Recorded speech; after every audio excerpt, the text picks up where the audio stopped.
Catherine Bernardo, sigurado na sa mga plano na magkaroon nga sila ng 6 na supling no ni Alden Richards. Syempre, ito na talaga ang matagal pinangarap ng taong bayan na sana ay mabigyan katuparan lahat ng ito sa mas lalong madaling panahon. Syempre, 1, 2, 3 taon ay dapat talaga na magkaroon at may bahagi ni Alden Richards ng katotohanan na sadyang meron pa ring malaking pag-asa na namumutawi sa mga puso ni Alden at Catherine. Syempre, naniniwala sila na darating sa magandang pagkakataon na kayang-kaya ni Alden Richards na baguhin ang takbo sa kanilang relasyon tungo sa isang pagkakatuloy pinangarap ng dalawang magkarelasyong ito. Of course, sa mga pagkakataong dapat na maiiwasan ni Alden at Catherine ang tunay na pagmamahalan, naniniwala ang lahat na porsigido rin naman si Alden Richards at Catherine Bernardo na mabigyan katuparan ng lahat. No? Sa puntong ito, nagdadarasal na nga si Alden at Catherine na sana nga hindi na magbabago pa ang kinang-sakalang pagmamahalan dahil for sure ay mabigyan katuparan din ang lahat ng ito kahit maraming mga hadlang, kahit maraming bashers ang umayaw sa kanilang relasyon ay wala nang pakialam pa ang dalawang magkarelasyong ito dahil alam nila na sa tamang pagkakataon ay mabigyan katuparan din ang lahat sa kanilang pagmamahalan. Of course, saksi ang kalangitan na ang kanilang pagmamahalan ay habang buhay at kailanman hindi sila titigil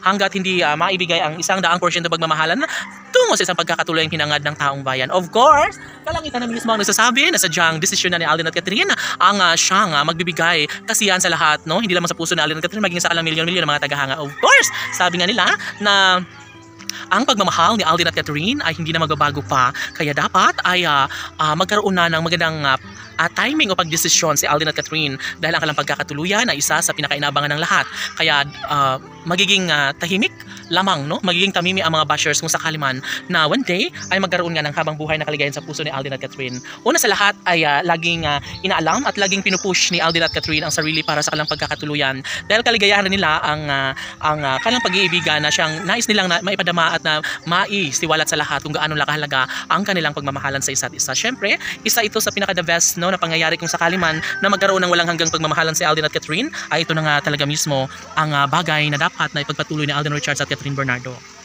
Syempre, isa sa pinaka-the best na pangyayari kung talagang